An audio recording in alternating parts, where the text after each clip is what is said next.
seja o nome do Senhor nosso Deus. Que bom louvar a Deus. Como é bom adorar e bendizer o nome do Senhor e louvá-lo pela sua bondade, pela sua fidelidade, pelo seu amor e pela sua graça sobre as nossas vidas. A palavra do Senhor declara que o Senhor, Ele habita em meio aos louvores e os verdadeiros adoradores deverão adorar ao Pai em espírito e em verdade. É esses que o Senhor busca. Um verdadeiro adorador não adora a Deus só quando tudo está bem. Um verdadeiro adorador adora a Deus mesmo em meio às dificuldades, mesmo em meio às aflições, mesmo em meio às lutas. E que o nosso coração possa entender essa verdade e compreender essa verdade, para que possamos exaltar o nosso Deus apesar das circunstâncias, louvar o nosso Deus apesar do que estamos passando, apesar do que nós estamos enfrentando. Eu gostaria de compartilhar com você uma palavra de Deus, e certamente Deus irá continuar falando ao meu e ao seu coração nessa noite. E para isso, se você puder, eu convido você aí na sua casa a abrir a sua Bíblia comigo no livro de Jó. O tema de hoje é Desígnios da Dor. E nós iremos então estar pensando nesse tema baseado no texto sagrado que encontramos no livro de Jó. Jó capítulo de número 2, a partir do versículo de número 7, nos diz assim a palavra do Senhor. Então saiu Satanás da presença do Senhor e feriu a Jó de úlceras malignas, desde a planta do pé até o alto da cabeça. E Jó tomou um caco para se raspar com ele, e estava sentado no meio da cinza. Então sua mulher lhe disse: ainda retens a tua sinceridade? Amaldiçoa a Deus e morre. Porém ele lhe disse: como fala qualquer doida, falas tu. Recebemos o bem de Deus e não receberíamos o mal? Em tudo isso não pecou Jó com os seus lábios. Vamos orar nesse momento.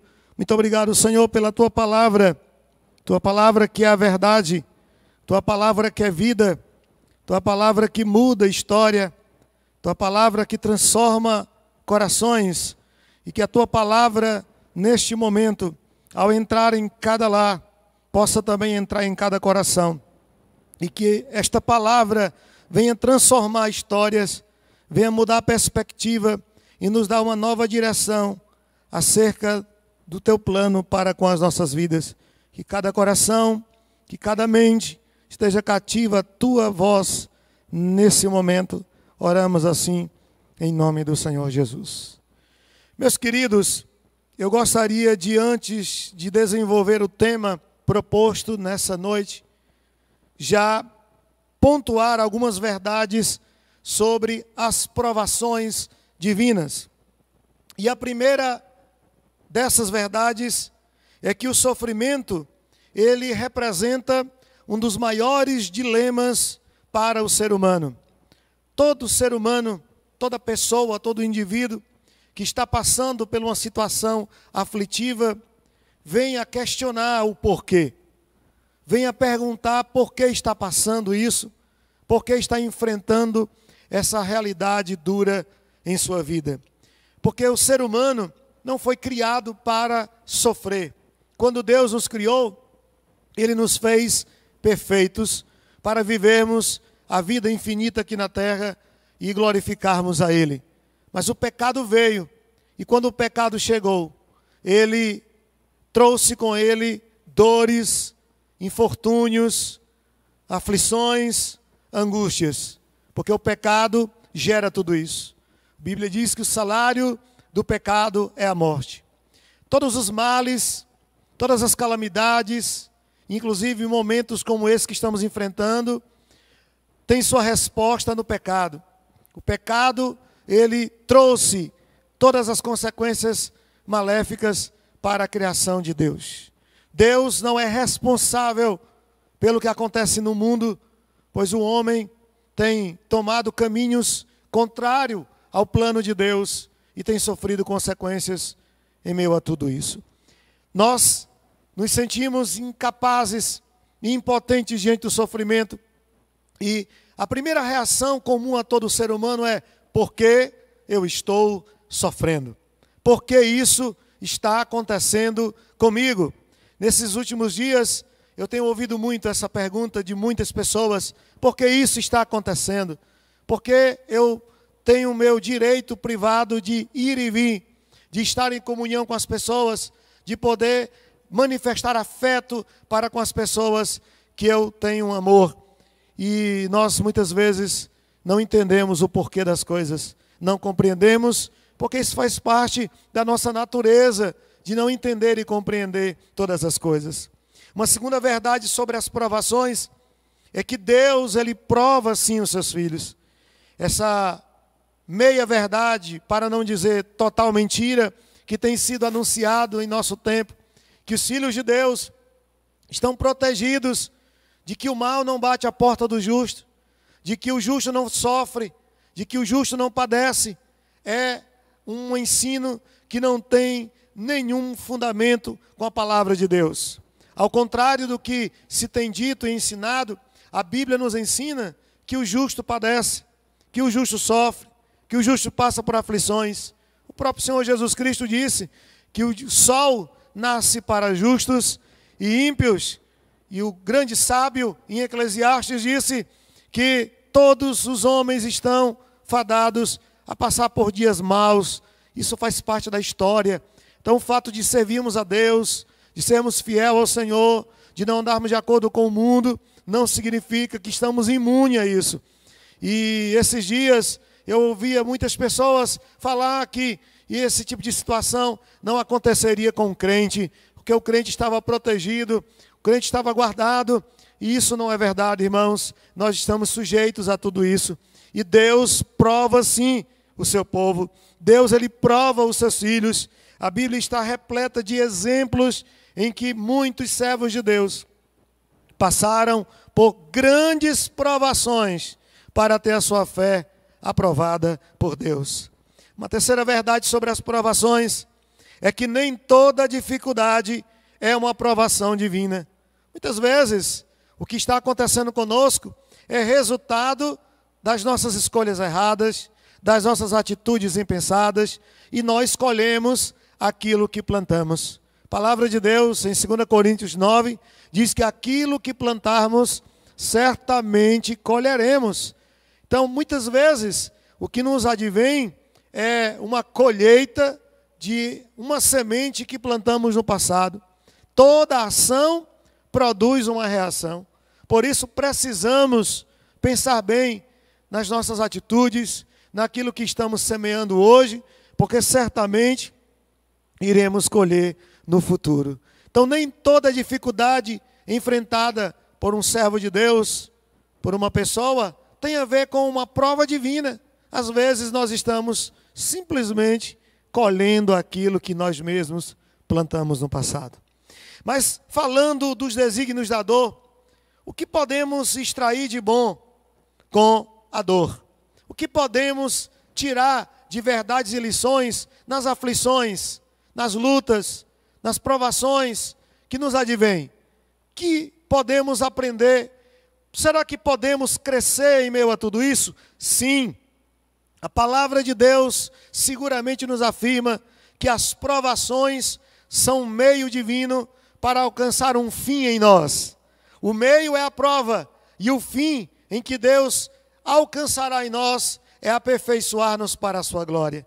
Então, o primeiro propósito das aflições, o primeiro desígnio da dor, é que as provações, elas aperfeiçoam o nosso caráter.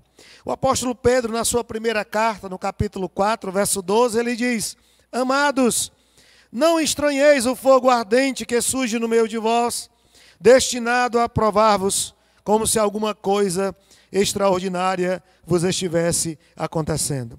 Perceba, os irmãos, que o apóstolo Pedro vai usar aqui algumas figuras de palavras para ilustrar as provas que advém aos cristãos. Ele diz que Deus nos prova como o ourive prova o ouro no fogo. Assim como o ourive, ele leva aquele metal ao fogo para extrair dele toda a impureza, para que ele possa revelar o seu valor e brilhar e mostrar que é ouro puro. Deus nos leva às provações, para que por meio das provações, Deus venha lapidar o nosso caráter, venha forjar em nós a imagem de Cristo e possamos glorificar a Deus com a nossa vida e o nosso viver. Então as provações na vida do cristão não são um acidente, não é um descuido divino. Deus descuidou e o inimigo veio e trouxe. Não, as provações, pelo contrário, são meio de Deus tratar de nós, são meio de Deus lidar com a nossa vida, com o nosso caráter. As provações vão nos moldando cada vez mais a imagem de Deus e cada vez mais nos tornamos mais parecidos com o nosso Senhor e Salvador Jesus Cristo. Se você tem sido provado, e todos nós estamos passando pelo mesmo vale de provação, saiba que Deus, Ele quer nos comunicar algumas verdades. E Deus, Ele quer forjar em nós valores de que quando essa prova passar, elas irão permanecer e nós iremos herdar esses valores espirituais para a nossa história e para a nossa vida. O segundo desígnio da dor é que através das aflições nós desenvolvemos compaixão. O escritor aos Hebreus, no capítulo de número 2, versículo 18, ele diz: pois naquilo que ele mesmo sofreu, tendo sido tentado, é poderoso para socorrer os que são tentados. O autor sagrado está falando de Cristo. Ele está fazendo uma referência a Jesus e dizendo que Jesus, assim como nós, foi provado, foi tentado em todas as coisas e ele triunfou. E ele venceu todas as provações que adveio a ele. E porque Jesus foi provado, porque Jesus sofreu, ele passou a desenvolver como homem. Já como Deus, ele sempre foi compassivo, mas como homem, ele passou a ter um coração cheio de compaixão, cheio de amor por aqueles que sofrem. A Bíblia fala muitas vezes que Jesus se compadecia das multidões, ao vê-las como ovelhas sem pastor, ao vê-las sofrendo, desgarradas em muitos males que as acometiam, e Jesus as acolhia de forma misericordiosa, de forma compassiva. Jesus as abraçava e as aceitava, até mesmo aqueles que haviam sido rejeitados pela sociedade da época, aqueles que eram desprezados e sofriam a indiferença do sistema religioso daquela época. Até mesmo esses foram acolhidos pelo amor de Cristo, foram acolhidos por Jesus, como Zaqueu, que era odiado por todos e foi acolhido pelo amor de Cristo, como muitos outros personagens, aquela mulher pecadora que foi condenada por todos e Jesus a perdoa e diz que ela a partir dali poderia viver uma nova vida. Jesus, ele não veio para condenar, ele veio para salvar, ele veio para manifestar e revelar o amor de Deus. Por isso João diz que Deus amou o mundo de uma tal maneira que deu o seu Filho para que todo aquele que nele crê não pereça, mas tenha a vida eterna. Jesus é a revelação, Jesus é a expressão máxima do amor de Deus. Se nós queremos sentir este amor, devemos olhar para Jesus, devemos pensar no que Ele fez por nós, no sacrifício que Ele pagou na cruz do Calvário por todos nós. E as aflições, as lutas, as dores, elas são permitidas por Deus para desenvolver em nós um coração cheio de compaixão. Eu lembro-me das palavras de Martinho Lutero.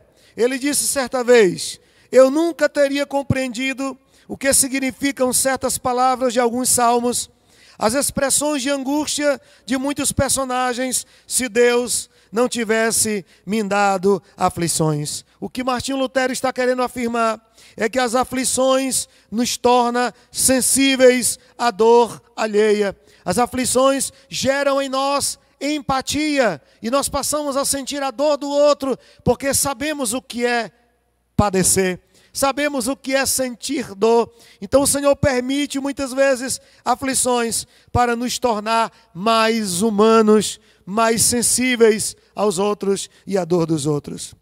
Mas uma terceira razão pela qual as aflições advêm ao ser humano é para gerar em nós oportunidades de crescimento. Olha o que o apóstolo Paulo nos afirma na carta aos Romanos, no capítulo de número 5, versos 3 e 4. Ele diz: e não somente isto, mas também nos gloriamos nas próprias tribulações, sabendo que a tribulação produz perseverança, e a perseverança experiência, e a experiência esperança. Perceba, os irmãos, que Paulo está dizendo que as aflições da vida, elas têm um propósito pedagógico para conosco. Ela nos ensina, ela oportuniza a nós crescimento, crescimento intelectual, crescimento afetivo e crescimento espiritual. Nós amadurecemos através das provações. Olha que coisa interessante, Deus permite as provações porque são elas que geram e produzem crescimento ao nosso viver e crescimento à nossa vida. Alguém já disse que a vida é o maior professor, é o maior pedagogo que pode existir. Nós aprendemos com a vida. E como aprendemos? E como a vida nos ensina. Caleb, ele nos ensina que as aflições nos ajudam a amadurecer para ver as oportunidades que estão além das adversidades. É interessante que naquele momento, quando o povo de Israel estava em Cades Barneia, e eles enviam os 12 espias a observar a terra de Canaã, e depois de 40 dias eles retornam e trazem cada um seu próprio relatório. E dos 12, 10 espias trouxeram um relatório derrotista, pessimista, um relatório dizendo que a terra era boa, que a terra era tudo aquilo que Deus havia dito, mas era impossível conquistar aquela terra. Era uma terra ocupada por gigantes, e esses gigantes eram hábeis na arte da guerra. Era também uma terra feita de fortalezas inexpugnáveis. O povo dessa terra eram como gigantes, e eles se sentiam como gafanhotos diante da grandeza e da destreza de todo aquele povo em Canaã. Mas contrariando a opinião da maioria, nós temos a voz de Josué e Caleb. E Caleb se levanta para ser a voz de Deus naquele momento de crise, naquele momento de medo, naquele momento de incerteza. E Caleb diz: não pensemos assim, não falemos isso, subamos, vamos à guerra, pelejemos pela terra, porque o Senhor já nos deu essa terra. Olha que coisa bacana. Enquanto todos estavam vendo as dificuldades, estavam sendo vencidos pelas dificuldades, Caleb via uma oportunidade de Deus triunfar pelo seu povo e de Deus ser glorificado na história do seu povo. Meus queridos, nós não podemos viver a vida apenas olhando para as dificuldades, porque certamente nós iremos sucumbir a elas. Enquanto mais dermos atenção às lutas, mais maiores elas se tornarão, mais gigantes elas se tornarão, e nós não conseguiremos enfrentá-las e vencê-las. Então, olhe para o gigante, olhe para o problema, olhe para a adversidade com um olhar de fé, com um olhar de confiança, com um olhar de esperança. E assim como Davi enfrentou aquele gigante dizendo: você vem a mim com armas, com escudo, com lança, com capacete, você vem a mim com toda a sua altura, toda a sua destreza militar, mas eu irei a ti em nome do Senhor dos Exércitos. É Deus que nos dá vitória, queridos. É Deus que nos ajuda. É Deus que faz aquilo que nós não podemos fazer. É Deus que faz aquilo que não podemos realizar. Então, entenda que todas as situações difíceis, todas as lutas e provações que advêm à sua vida e à minha vida,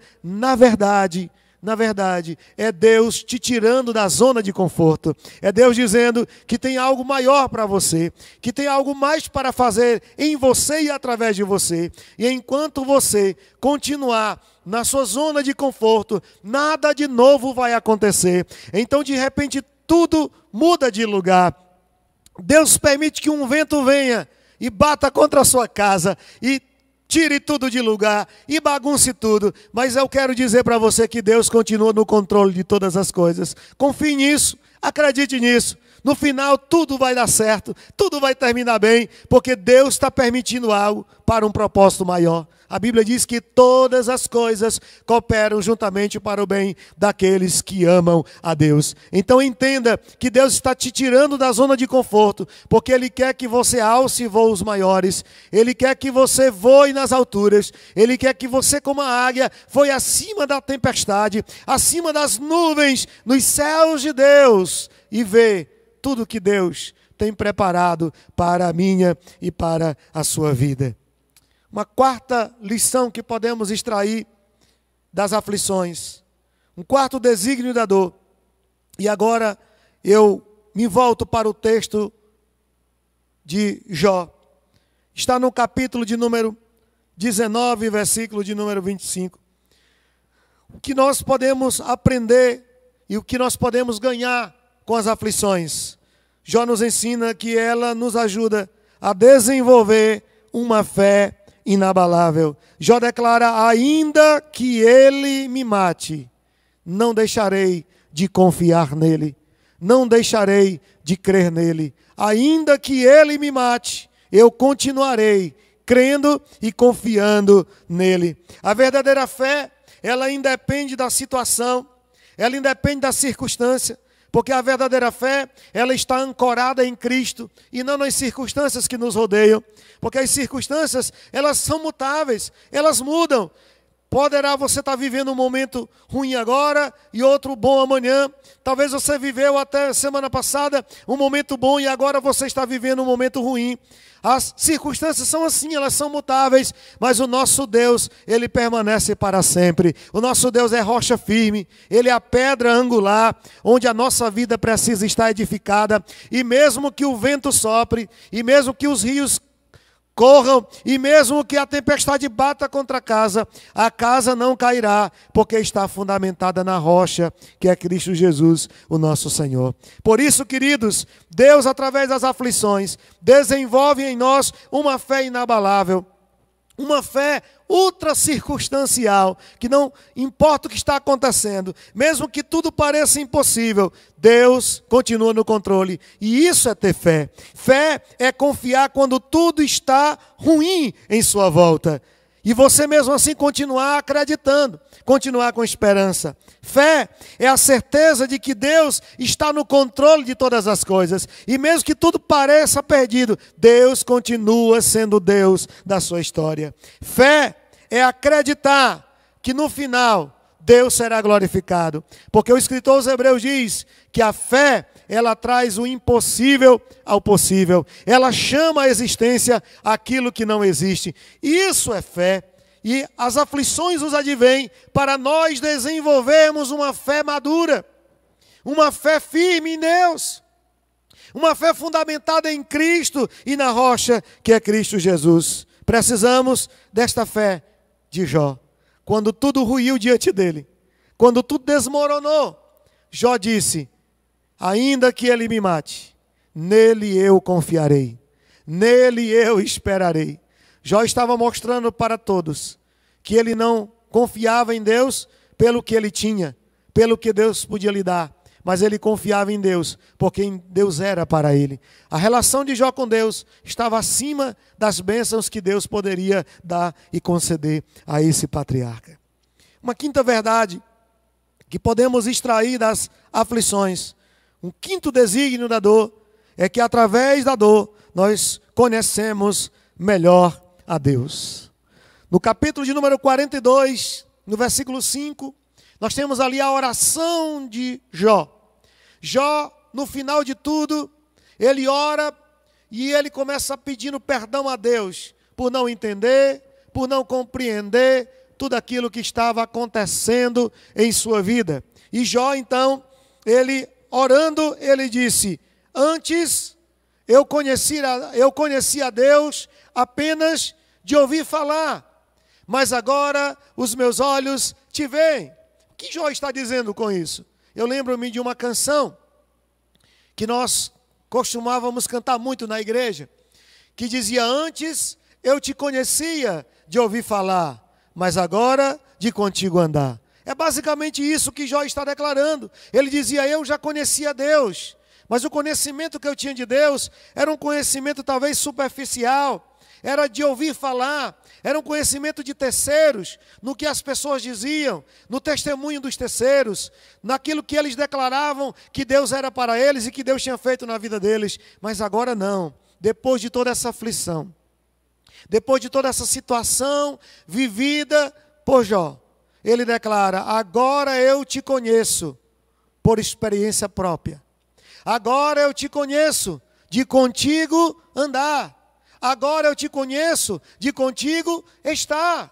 Essa é a verdadeira intimidade. Esse é o verdadeiro conhecimento de Deus. Meus queridos, tem muita gente que está na igreja há anos, mas ainda não conhece a Deus. E o fato de você frequentar a igreja não significa que você conhece a Deus. Quer um exemplo? Samuel. A Bíblia diz que Samuel era levita, estava sendo preparado para ser sacerdote de Israel. Ele morava no tabernáculo juntamente com Eli, o sumo sacerdote. E ele ajudava como assistente a Eli ali.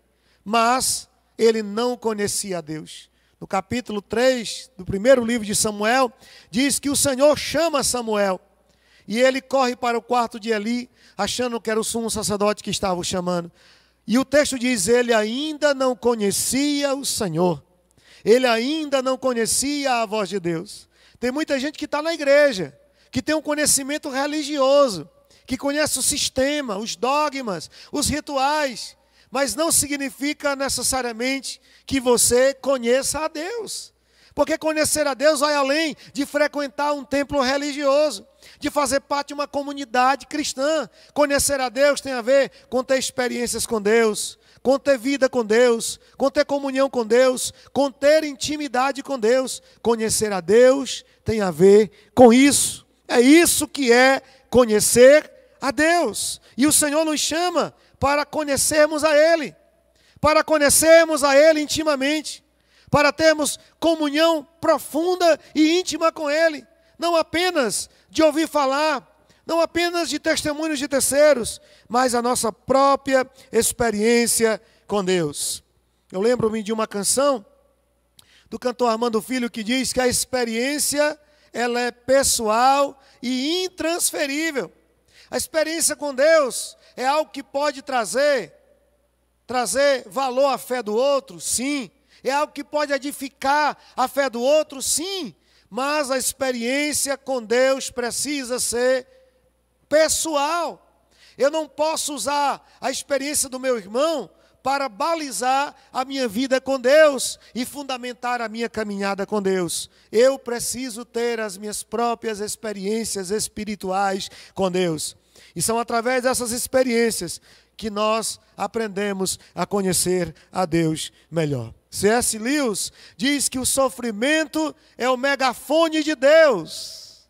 É através do sofrimento que Deus chama a nossa atenção para a sua presença, para perto dEle, para nos aproximarmos dEle. Quantas pessoas que diante dessa situação têm buscado mais a Deus, têm se aproximado de Deus, porque o sofrimento, ele também é terapêutico nesse sentido. Ele nos aproxima de Deus e ele gera em nós uma vida de comunhão e um estilo de intimidade com Deus. Por fim, meus queridos irmãos, as aflições da vida, elas produzem em nós a glória de Deus. Por meio das aflições, Deus manifesta em nós a sua glória. Isso parece um pouco estranho, parece um pouco contraditório, mas é isso mesmo. Jó termina, capítulo 42, no versículo 12, descrevendo aquilo que Deus fez na sua vida. E ele diz que o Senhor mudou a sua história, que o Senhor mudou a sua realidade, e que o segundo estado de Jó foi melhor do que o primeiro. Deus deu a Jó em dobro tudo aquilo que ele havia perdido materialmente. Deus deu novamente filhos a Jó. Deus restaurou o casamento de Jó e a sua vida mudou radicalmente. As pessoas que ouviram isso, e hoje você que está me ouvindo aqui, me escutando, ouvindo eu falar desse personagem, da sua história, também está sendo edificado através dessa palavra. E o seu coração está sendo, nesse momento, banhado pela fé, sabendo que assim como Deus permitiu que Jó sofresse, e assim como Deus permitiu que Jó padecesse, mas o Senhor o sustentou, o Senhor foi com ele, o Senhor esteve com ele, Deus também é comigo e Deus é com você. E assim como Deus, Ele deu vitória a Jó, assim como Deus mudou a sua realidade, mudou a sua vida, Deus também pode mudar a sua vida, Deus também pode mudar a sua história. As pessoas que ouvem essa história são edificadas. Você está sendo edificado. Então, as aflições, as lutas, as provações, elas não são um acidente na sua vida. Elas têm um propósito. Deus quer ser glorificado na sua vida. Deus quer ser glorificado na sua história. Não tema, confie, descanse. Você que tem estado inquieto nesse tempo, seu coração aflito, deixa eu dizer uma coisa. Deus cuida de você. Deus está com você. Há um propósito na dor. Há um propósito nas aflições. Há um propósito nas lutas. Então não passe mais a perguntar por que está acontecendo, por que eu estou passando. Mas pergunte para quê. Porque tudo na vida do crente tem um propósito divino. Que o Senhor possa aplicar em seu coração a sua poderosa e a sua bendita palavra. E que esta palavra possa trazer a você fé. Que essa palavra possa trazer a você confiança e que ela possa trazer a você esperança. Eu convido você nesse momento, onde você está no seu lar, a curvar a sua cabeça, a fechar os seus olhos. E nós iremos falar com Deus mais uma vez. Com Deus que é conosco, com Deus que nos assiste. E que nesse momento o Senhor possa visitar o seu coração. Que o Senhor possa trazer paz à sua vida e ao seu coração. E certeza de que Ele está no controle. E que tudo vai terminar bem. Ó Deus bendito, Deus de toda glória, Deus de todo louvor e toda honra, nós te pedimos nesse momento, que o nosso coração possa ser alcançado pela Tua palavra, Deus. E que a fé que foi manifesta na vida do Teu povo no passado, de muitos cristãos do passado que enfrentaram muitas lutas, mas que venceram porque confiaram, porque não temeram. Meu Deus, que essa mesma fé, que essa mesma confiança possa repousar em nosso coração. Essa pessoa que está tão preocupada, porque não sabe como serão os dias futuros, a sua empresa, os seus negócios, como será a sua vida, oh meu Deus, e ela tem perdido a paz, não tem conseguido talvez dormir de noite, tem tido insônia, tem estado triste e desesperada, porque não sabe como será o dia de amanhã. Que o Senhor nesse momento visite esse coração, meu Deus. Que o Senhor nesse momento visite essa vida, este lar, essa família. E que o Senhor entre com paz. E que possamos receber a Tua presença em nossa vida e em nosso lar. Assim como os discípulos receberam naquele dia. Eles estavam escondidos em Jerusalém em uma casa, com medo dos judeus e dos romanos. Com medo de que eles os encontrassem e os matassem. Estavam ali escondidos quando de repente o Senhor atravessou aquela parede e entrou naquela casa e ficou no meio deles e disse: paz seja convosco. Oh, que a Tua presença nesse momento, Pai, seja manifesta dessa mesma forma. Que a paz de Cristo, que excede todo entendimento, alcance esse coração, alcance este lar, alcance essa vida, alcance essa família e traga, meu Deus, confiança, e traga esperança, e traga fé, que tudo está em Tuas mãos. Abençoa o Teu povo, abençoa as famílias da Tua casa, abençoa as famílias do Brasil, abençoa o nosso estado do Ceará, abençoa o nosso país, o Brasil, Abençoa o mundo, todas essas nações, meu Deus, que têm sido assoladas por esse vírus. Milhares de mortes, de famílias que não podem sepultar os seus mortos. Tanta dor, meu Deus, em nome de Jesus, traz nesse momento alívio, traz refrigério a esses corações, a essas vidas, porque o nosso Deus é o nosso bom pastor, é aquele que está conosco em todo momento, em todo instante. Assim, meu Pai, assim, meu Deus, eu oro a Ti, eu abençoo o Teu povo nessa noite, em nome do Senhor Jesus. Creia nisso, confie nisso. Deus é o nosso Deus.